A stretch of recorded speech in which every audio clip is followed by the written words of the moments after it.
Olá, queridos irmãos, que sejam de paz os nossos pensamentos e os nossos sentimentos. Nós, do Grupo Espírita Paulo de Tarso, do Rio de Janeiro, estamos aqui com vocês mais uma vez para o nosso Evangelho no Lar. Assim, para iniciar, vamos serenar o nosso coração, fechando os nossos olhos para a nossa prece inicial. Graças a Deus, obrigada, Senhor Jesus, Mestre querido, que tanto nos ensina. Nós te agradecemos humildemente, Senhor, por essa oportunidade de reflexão da sua palavra. Agradecemos a esses guias e mentores espirituais que, em seu nome, conosco estão nos inspirando, nos assistindo, para que os nossos trabalhos de reflexão sejam bastante compreendidos por nós e por todos que nos assistem. Agradecemos, sobretudo, ao nosso Pai Maior, a quem pedimos humildemente muita proteção e a devida permissão para iniciarmos o nosso estudo do Evangelho de hoje, dando todos juntos graças a Deus.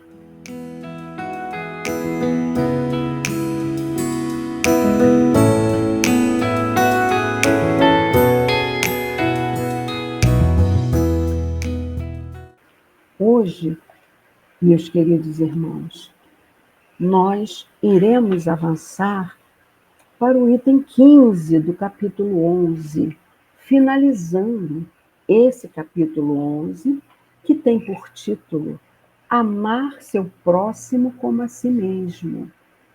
Esse último título, ele é caridade para com os criminosos. Vamos ver o que nos traz Lamennais, Paris, 1862, nesse item 15. Um homem está em perigo de morte. Para o salvar, é preciso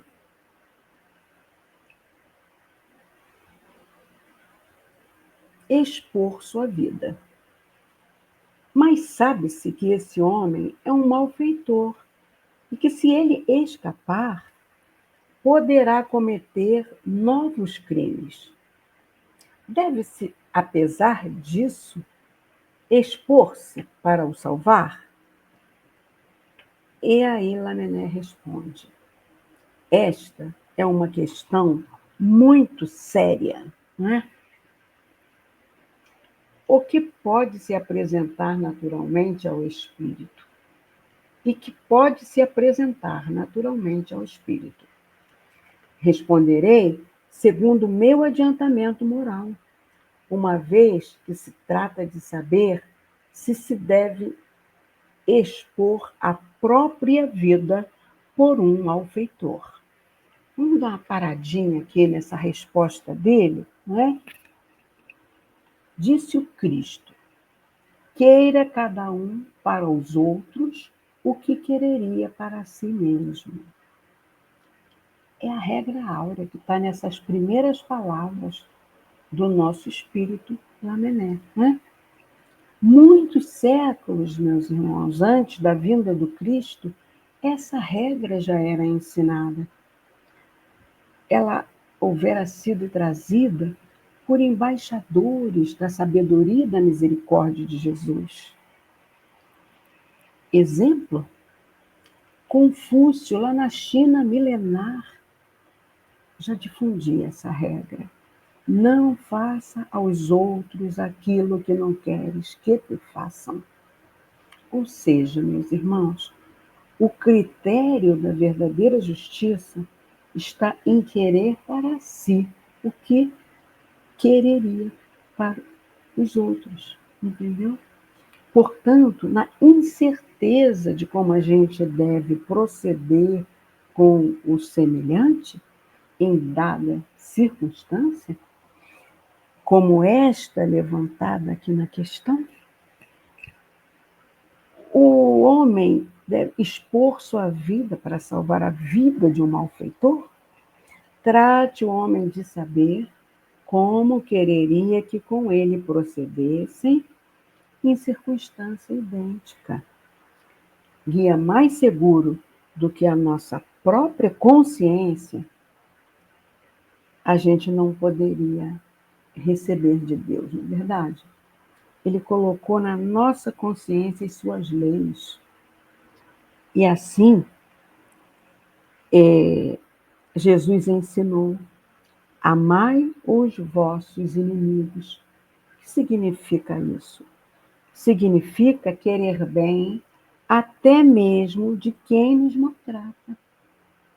Assim, aquele que busca cumprir a lei de Deus socorre o inimigo e também trabalha.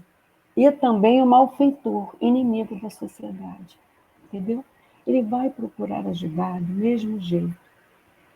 A espiritualidade nos esclarece na questão 951 do Livro dos Espíritos que não é às vezes meritório o sacrifício da vida quando aquele que o faz visa salvar a de outrem ou ser útil aos seus semelhantes.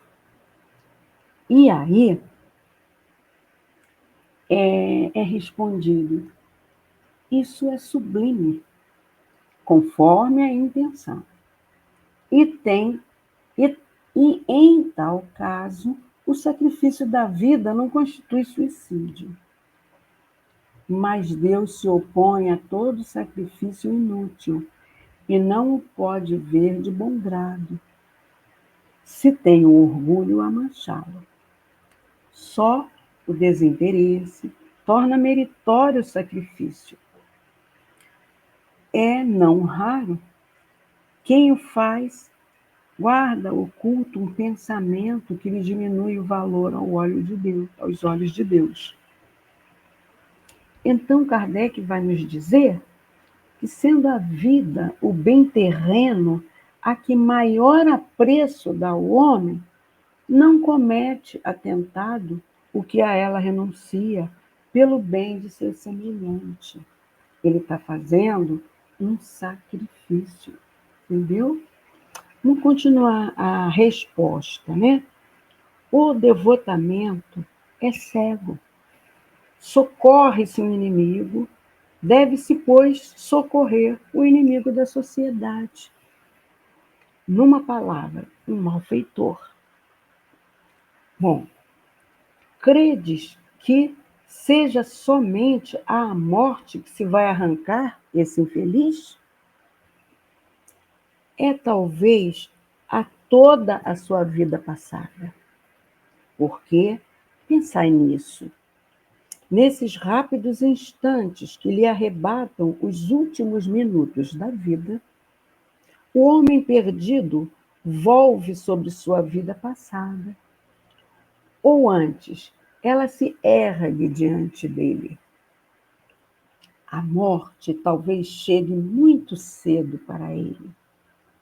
A reencarnação poderá ser terrível. Lançai-vos, pois, homens, vós a quem a ciência espírita esclareceu, lançai-vos, arrancai-o à sua condenação.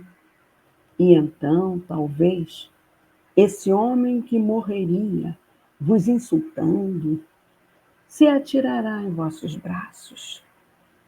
Todavia, não é preciso vos perguntar se o fareis ou não, mas ide em seu socorro, porque o salvando, obedeceis a esta voz do coração que vos diz: poderá salvá-lo, salva-o. E assim ele termina, né? Lamennais, Paris, 1862. Vamos refletir, meus irmãos. Esse irmão, se ele morre e não é socorrido, não é? E ele percebe que você poderia ter salvo ele, se ele estendesse uma corda, se ele jogasse uma corda, se ele estivesse se afogando, por exemplo, e você não o fez, ele que já estava empedernido no mal, que pensamentos irá remeter para você depois de desencarnado? Que consequências poderá trazer para você? Porque o inimigo, quando está na matéria, o criminoso, quando está na matéria, né? Que é o inimigo da sociedade, né? Você, muitas vezes, tem como defender-se dele. Mas desencarnado, meus irmãos, nós não sabemos que consequências nos traria os sentimentos de ódio e de vingança de um inimigo, do pretérito, não é verdade? Por isso precisamos vigiar e orar. Nós sabemos que quanto mais tivermos conhecimento, mais nos será cobrado. Então, tem um outro ponto aí. Se uma pessoa resolve não salvar um criminoso, mas ela não tem conhecimento da doutrina de Jesus, ela é menos culpada do que nós que já estudamos, que já aprendemos a importância do perdão. Entendeu? Então, vamos lembrar também que ao tomarmos a iniciativa de salvar aquela pessoa criminosa, podemos despertar nela o arrependimento de todos os equívocos que ela já cometeu na vida, desperdiçando a sua existência, não é verdade?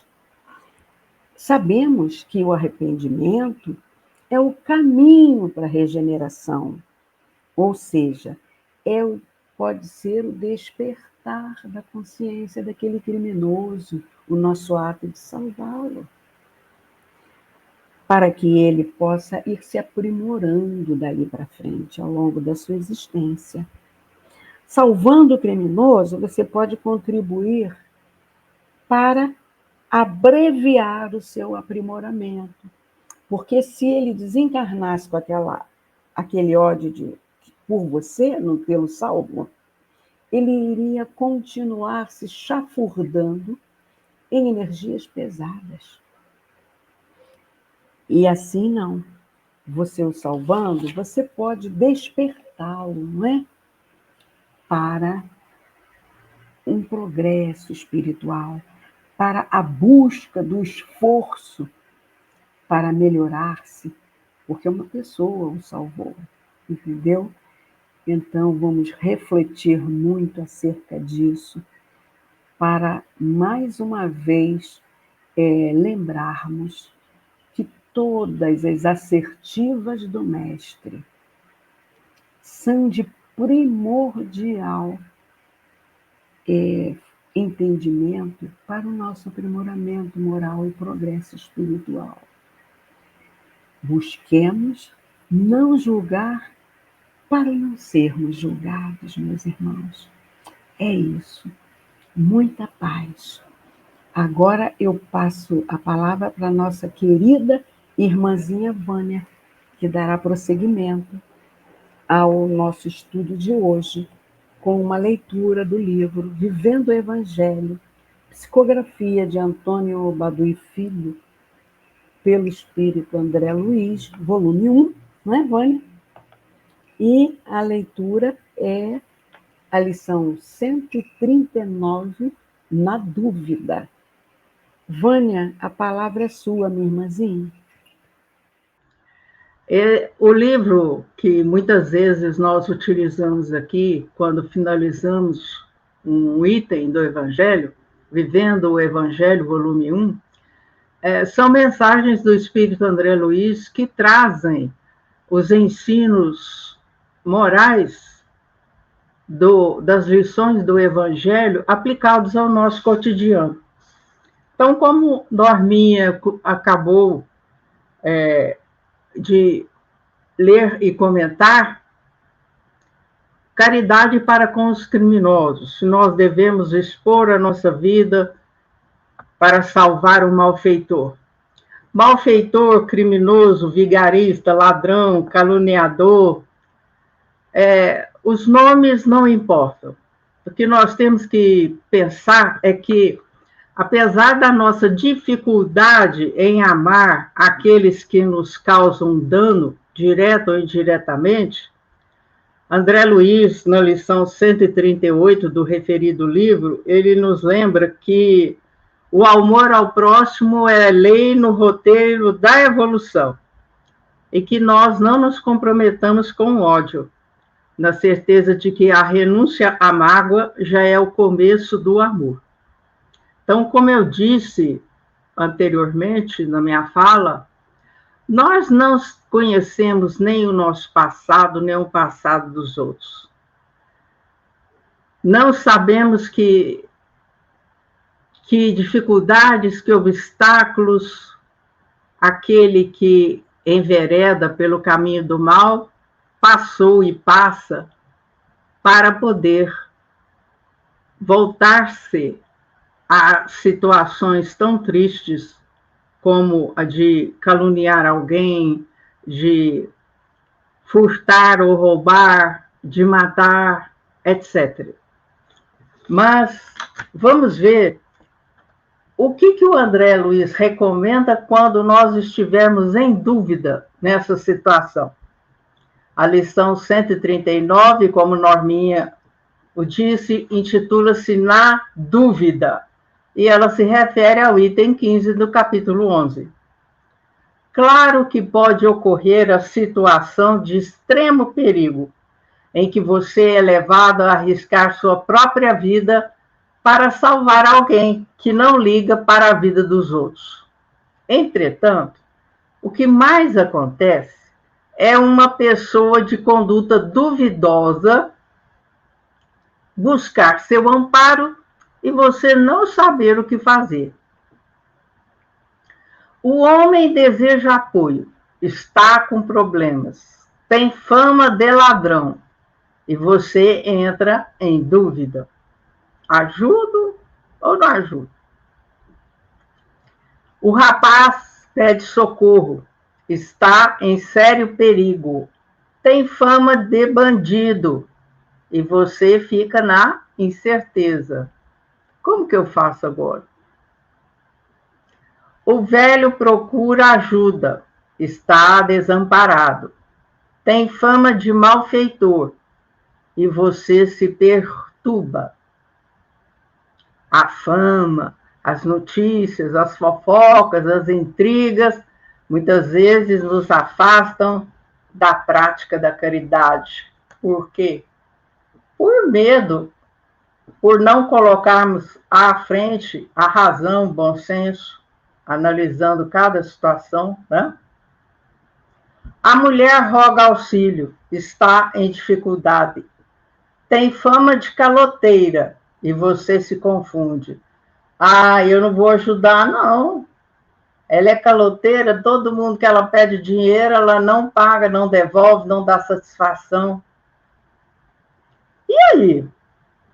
Se você fosse essa mulher?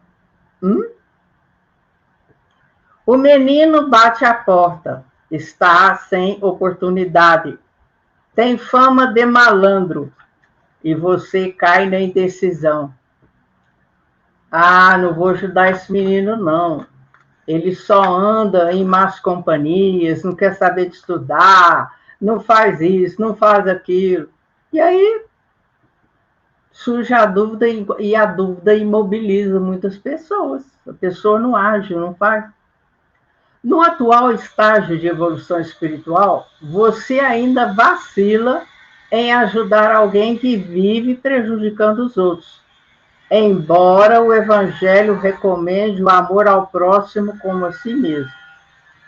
Na dúvida, contudo, decida-se pelo bem que possa fazer, pois o código divino não diz se o próximo é virtuoso ou delinquente, forte ou fraco. Apenas se refere ao próximo e a você. Olhe que lição maravilhosa e que nós precisamos nos esforçar para colocá-la em prática.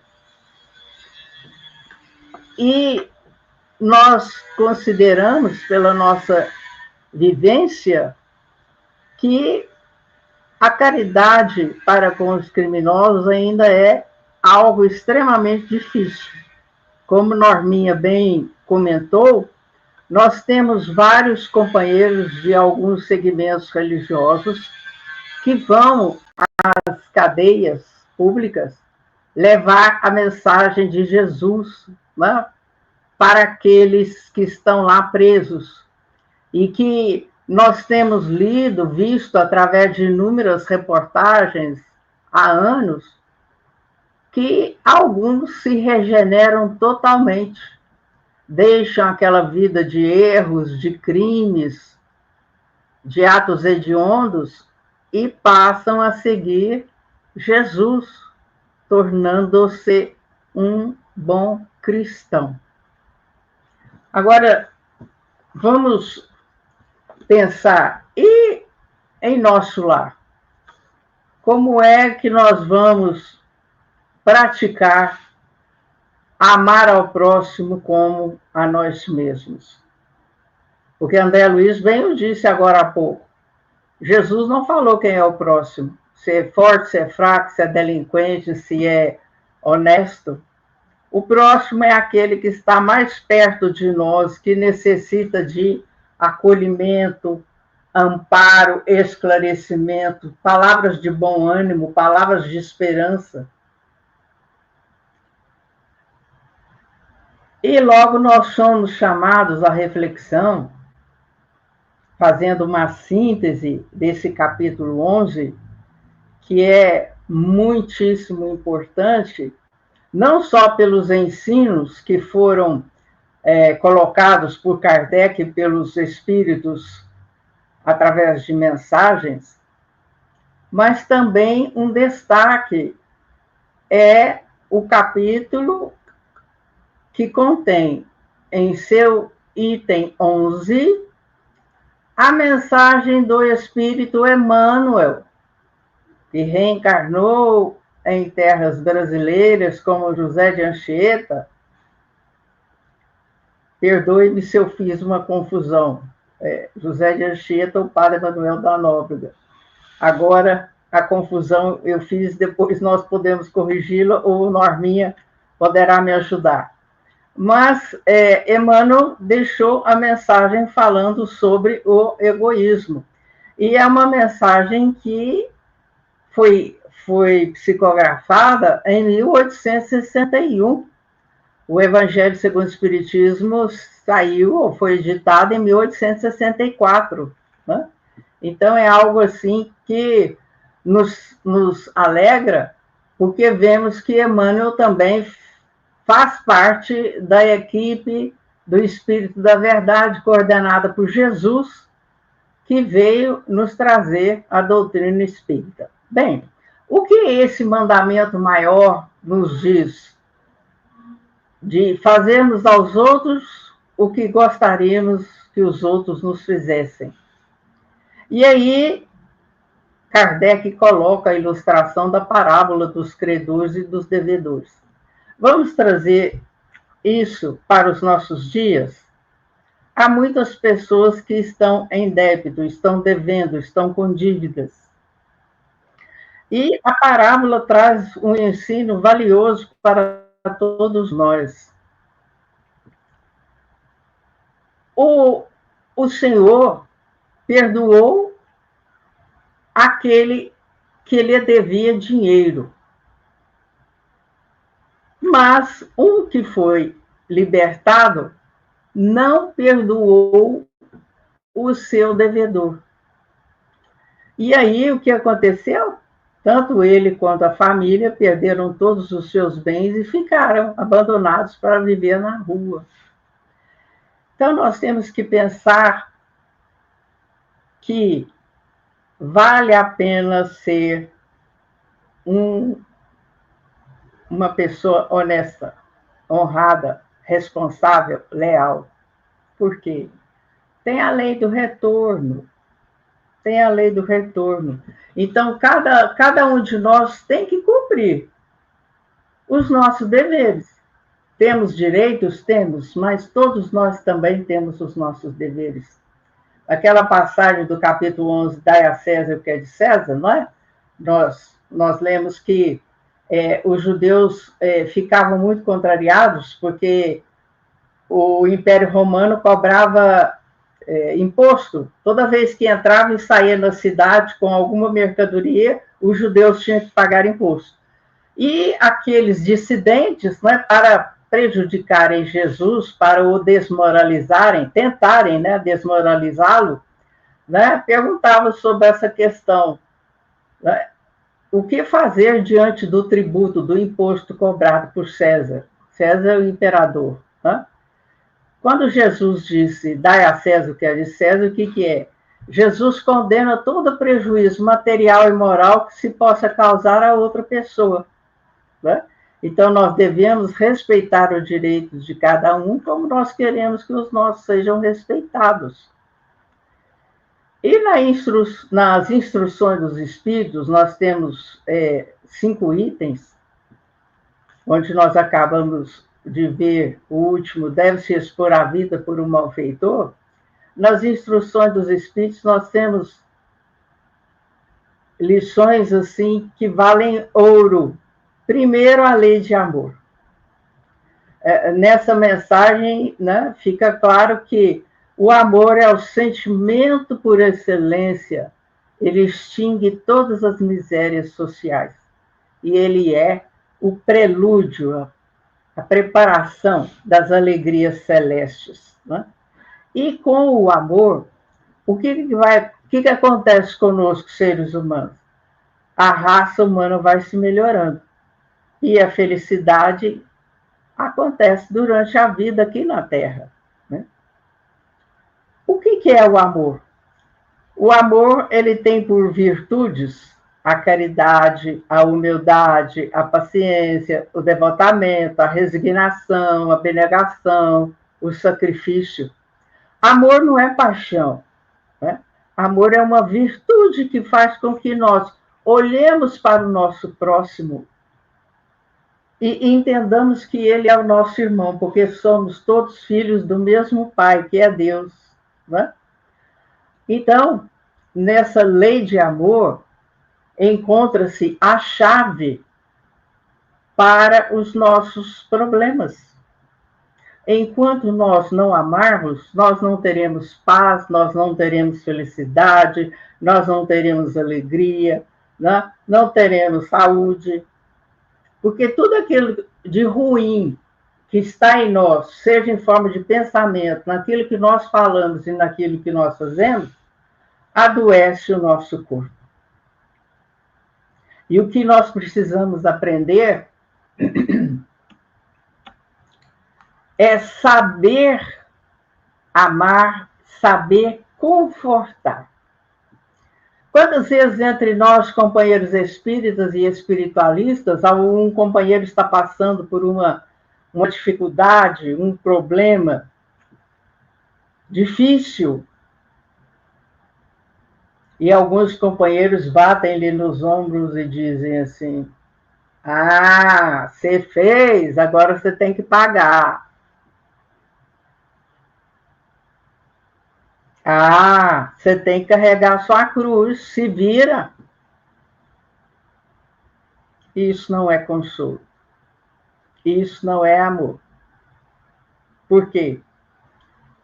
Os espíritos nos convidam a darmos sempre uma palavra de esperança e de amparo para todos os sofredores de sofrimento de qualquer natureza. Se não conseguir falar nada de bom, é preferível o silêncio. Porque cada frase que nós dizemos, embora seja verdadeira, mas é uma frase que não conforta, não consola, ela soa muito mais como uma pisada que esmaga no chão. E nesse item seguinte à lei de amor, nós temos o egoísmo, né? que contém aquela mensagem do Emmanuel. E o egoísmo é uma chaga, uma doença, uma ferida que impede o progresso moral da Terra. E para deixar de ser egoísta é preciso ter muita coragem. Coragem para vencer a si mesmo. Porque o egoísta, muitas vezes, ele acaba se tornando um narcisista. O que é narcisista? Vou explicar bem rapidinho. Narciso, um personagem da mitologia, né? Narciso estava um dia andando próximo às águas de um rio. E aí agachou-se para beber água, para matar a sua sede. E viu sua imagem refletida na água. Achou-a tão bela, tão maravilhosa, que se apaixonou por sua imagem. E tamanha foi essa paixão tão intensa que ele tentou pegar essa imagem, caiu na água, como não sabia nadar, morreu. Então nós temos muitas criaturas que apenas pensam em si mesmas, em satisfazer as suas vontades, os seus desejos, os seus vícios, e por aí vai. Emmanuel nos chama a atenção de que o egoísmo é filho do orgulho, e ele é a fonte de todas as misérias terrenas. E há mesmo o exemplo de Jesus com a caridade e Pôncio Pilatos com o egoísmo, a indiferença. Né? Do item da fé e a caridade, né?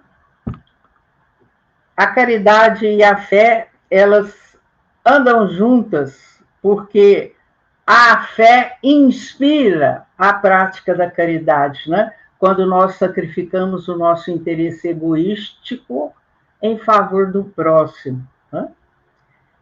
Lembrando que a felicidade na Terra não está nos prazeres materiais, mas sim na prática do bem. E alguém pode perguntar: Vânia, então eu tenho que abrir mão do conforto, dos meus bens materiais, daquilo que eu gosto de comer, das minhas roupas, etc, etc. Não. Apliquemos sempre a trilogia de Kardec, bom senso, razão e lógica. Fazer o quê? No atual estágio da evolução em que nos encontramos? Conciliar os valores, os interesses materiais com os espirituais. Aí é que está o desafio para a nossa inteligência, para nós sabermos realmente quais são as nossas prioridades, o que é importante na nossa vida. E em relação ao último item lá, dos 2 últimos itens, da caridade para com os criminosos e de doar a vida para salvar um criminoso, doar não, é dar, né? Expor a vida.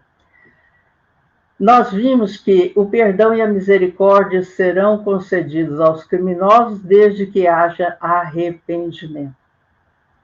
Porque há aqueles que enveredam pelo caminho do crime, do erro e do mal, que são criaturas absolutamente frias, despidas de qualquer sentimento bom em favor do seu próximo. E Jesus recomenda, mais uma vez, para nós não julgarmos. Porque com a mesma medida que nós julgarmos, nós seremos julgados. E ainda algo que muitos se esquecem ou não gostam de pensar ou de reconhecer, que há muitas ações que são crimes aos olhos de Deus e que o mundo nem sequer as considera como faltas graves, são faltas leves. Nem falta leve não considera. E assim, fechando esse capítulo, nós temos que a caridade sublime, além da esmola, consiste também na palavra de consolo, de conforto e na benevolência para com todos. Ai, Vânia, mas é tão difícil, tem fulano, beltrano, que eu não gosto nem de ver. Nós vemos isso muito também em famílias, na parentela, né? Irmãos que não se bicam, que não se dão bem, não se conversam, né? Não se perdoam. Como é que a gente deve proceder? Busquemos sempre o recurso da oração e nos colocar no lugar do outro. E se fosse conosco? Como é que eu gostaria que fosse feito comigo? Fulano errou, mas ele não vai errar mais. Chama para uma conversa, coloque as coisas todas às claras. É melhor do que guardar essa mágoa, porque isso aí envenena a alma, adoece. E há situações muito complexas que se prolongam várias existências sucessivamente. Então, que nós tenhamos muito cuidado com o que nós estamos fazendo, a começar dentro do nosso lar, com os nossos familiares. Perdoamos-lhes as faltas, ou então xingamos, somos violentos, estabelecemos punições. Por isso, o amor, como disse Paulo, o amor cobre uma multidão de pecados. Certo? E agora, caros amigos, nós vamos pedir a magnetização de nossas águas. A água que deve ser tomada 3 vezes ao dia, numa quantidade equivalente a uma xícara de café, de uso individual ou de uso geral. Se você está deprimido, ansioso, tem dormido mal, muito aflito, vamos fazer uma prece, fazer o evangelho no lar e tomar a água, que você mesmo pode magnetizar, se você acreditar em você, ou então pedir a Jesus para fazê-lo. Vamos lá? Mestre Jesus, médico de nossas almas, aqui nos encontramos, Senhor, pedindo para essas águas de encarnados e desencarnados os medicamentos que os médicos da Terra não conhecem, mas que são trazidos dos laboratórios divinos ou dos espíritos magnetizadores para fortalecer, aliviar todos aqueles que estão com problemas de natureza física, psíquica, emocional e espiritual. Pedimos, Senhor, que o seu amor derrame esses fluidos fortificantes para que todos se sintam melhores e em condição de prosseguir em sua jornada diária rumo à perfeição. Agradecemos, Jesus, e a sua equipe, a equipe espiritual que nos dirige, por esta dádiva. E passamos para a prece final, Senhor, agradecendo por tudo que temos recebido, desejando a todos uma semana de muita paz, de equilíbrio, de harmonia, de saúde. Que todos aqueles que se encontram em situações de enfermidades ou de calamidades ou de desânimo perante a vida, que eles possam ser acolhidos e amparados pelas equipes espirituais encarregadas desse trabalho. Que a assistência deles, Senhor, possa fortalecer a fé e a esperança, renovar o bom ânimo em nossos irmãos, mostrar-lhes que sempre há um outro caminho, sempre há uma solução. É preciso confiar em Deus, lembrar que Jesus está conosco, pois Ele é o nosso irmão maior e deseja o nosso bem. Que todos aqueles, Senhor, que estão acamados em seus lares e em hospitais, também recebam assistência. Pedimos também para o planeta Terra, pela paz no mundo, por todo canto onde houver dor, sofrimento, que a misericórdia do Pai se faça presente.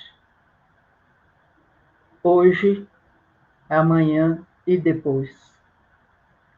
E assim, em seu nome, Jesus, nós damos por encerrado o nosso Evangelho do Lar, no lar online, do Grupo Espírita Paulo de Tarso, desta noite. Que assim seja, graças a Deus.